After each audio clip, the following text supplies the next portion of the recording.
I remember the taste of dust before I remember the town itself. That winter wind rolled off the prairie like a living thing, scouring my teeth gritty, clawing down my collar. The first boards of Ash Hollow's main street showed through the haze like ribs of some bleached carcass. A smarter man would have turned his horse and let the storm have the place. But I've never been accused of being smart about. I'd meant only to trade an old bay gelding for feed and a few coins. My ranch sits 10 miles south and half a lifetime away from company. I ride in when the bins run empty and ride out before folks remember my face. But that day the wind blew wrong. I swung down outside the stock pens, boots sinking into fine pale powder. A few shapes moved through the storm, women hurrying with baskets, men bending their heads under wide brims, a dog slipping between wagon wheels. It felt like a town holding its breath. I dropped the reins over the hitch and pulled my scar. That's when I saw her at first. Just a blur pushing against the gallus, small figure wrapped in travel-stained skirts. Stubborn shoulders cutting through the dust. Then the wind shifted, and she lifted her head. Auburn hair whipped across her face, and a pair of green eyes locked on me with an intensity that hit like a bullet. She didn't slow. She came straight, boots sinking deep. Clutching a leather satchel to he, she stopped a yard away, and I caught the faint scent of soap and cold leather. Up close, she was younger than I expected, but worn in ways years can't explain. Her lips trembled as she spoke, voice hushed and jagged. "Please," she said. "By me." I thought I'd misheard. "What?" "Debt sale," she managed, eyes flicking past my shoulder. "They'll call it labor, but it's chains." "Please," I turned then, following her gaze, and saw what the wind had half hidden. A crude platform had been nailed up across the yard. On it, Sheriff Bunold Broad, with a belly full of bribes, stood beside two men I'd hoped never to tangle with. Silas Kincaid loomed like a black oak, coat flapping, pale Stetson pulled low. Next to him his foreman, Vern Pike, narrow and mean as a coyote with mange. They were tacking a broadside to the post. Debtor contract sale. Names scrawled beneath, 3 already crossed out. 1, I saw now, fresh Inkar. Vale. Every inch of me wanted to step back into the storm and vanish. I know men like Kincaid, land barons fat on other people's thirst, rich from selling water and grazing rights back to those they'd stolen from. Men who owned sheriffs, judges, sometimes whole counties. I'd promised myself after the canyon not to stand between a predator and its prey again. Not after the blood. Not after the screaming miners. Not after the fire. But the woman's eyes didn't flinch. They held mine, sharp and desperate and proud all at once. I forced my voice low, even, "You think I'm your salvation?" "I think," she said, swallowing. "You looked at me and didn't smile like them." Her words hit something raw. "Lady, you don't know me. I know enough." The wind screamed again, dust whipping between us. Behind her, Kincaid laughed at some private joke, clapped the sheriff on the back. Vern's gaze swept the yard, slow and hungry. My stomach turned to lead. I should have walked away. Instead, I untied my bay, stepped into the clearing between us and them, and said, "What's she owe?" Heads turned. The auction stopped mid-hamer. Kincaid's smile slid thin. "Who's askin'?" he drawled. "Mercer," I said. My voice carried in the lull, name ringing down the street. A whisper rippled the crowd. "Texas Ranger. Hermit, gunman." Mercer, Kincaid repeated, tasting it. "Heard you crawled under a rock, son. Thought the ghosts got you? Guess they spit me out." I fished a crumpled roll of bills from my coat. $40. Boone blinked. "Starting's 30. 40, I repeated, loud enough. A hush. Then Kincaid smiled like a wolf. 50. I felt the hollowness of my pockets, the sharp tug of common sense. Then my hand went to my hip, drew the only thing of worth I had left, a Colt .45 polished by years and regret. My father's, then mine. I laid it across the rail. "Call it 70, I said. Gasps cut through the storm. Vern's hand hovered near his gun. Boone's eyes darted between us, sweat cutting mud paths down his face.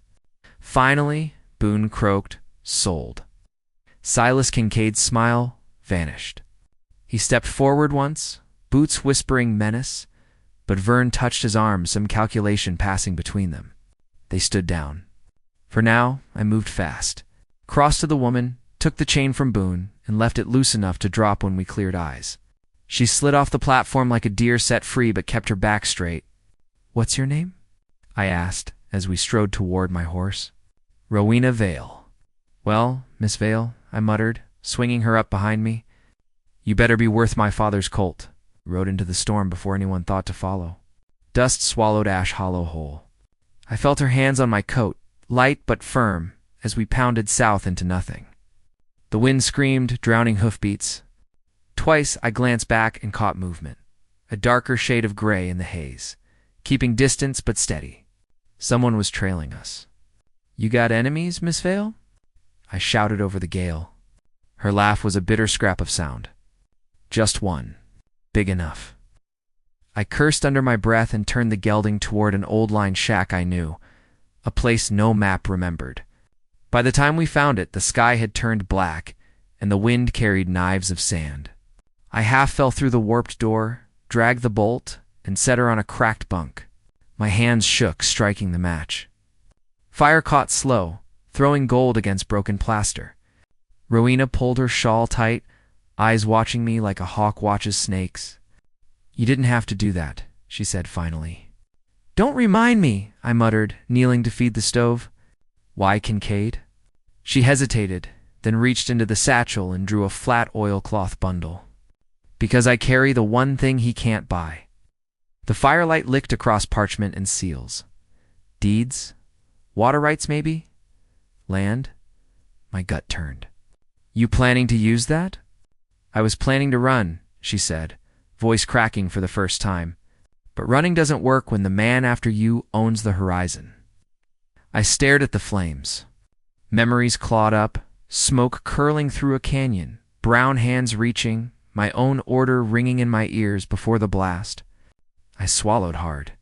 "You know what happens if you stay in this fight?" I said. Yes, her chin rose a fraction. "But I'd rather die standing than live as his property." I looked at her then, really looked. Dust streaked across high cheeks, hair wild, lips cracked from wind, but still set firm. Brave. Damned brave. Outside, the storm rattled the roof. Somewhere, faint, a horse nickered. That shadow hadn't turned back. I rose and checked the latch, pulled my knife. She watched every move, eyes too wide but steady. "You any good with a gun?" I asked. She shook her head. "Then stay low." I killed the lantern. Silence fell, except for the storm's wail. I felt her move closer behind me, warm and shaking, but not retreating. Strange, the jolt it sent through my chest. A fist slammed once against the door. "Mercer," a voice drawled from the dark. "Vern Pike, boss says. You've got something belongs to him." Rowena stiffened. I put a finge, and my pulse kicked hard. I hadn't meant to step back into this life, but here it was anyway. Danger at my door, woman behind my back, and someth I took a breath, tasting dust and fate. "Stay behind me," I whispered. "I can help," she whispered back. "God help me," I almost smiled. Outside, Vern chuckled, low and mean. "Come on out, Ranger. We'll talk about that pretty thing you stole." I stepped forward, knife low, body coiled. And for the first time in years, the ghosts in my chest went quiet. The first blow rattled the door frame so hard, dust sifted down from the rafters. My pulse jumped, but my grip on the knife stayed steady. Outside, Vern Pike, laugh Mercer, he drawled. "Ain't but a plank of wood between us. Don't make me open it for you." Rowena's breath was warm at my shoulder. "There's another way out."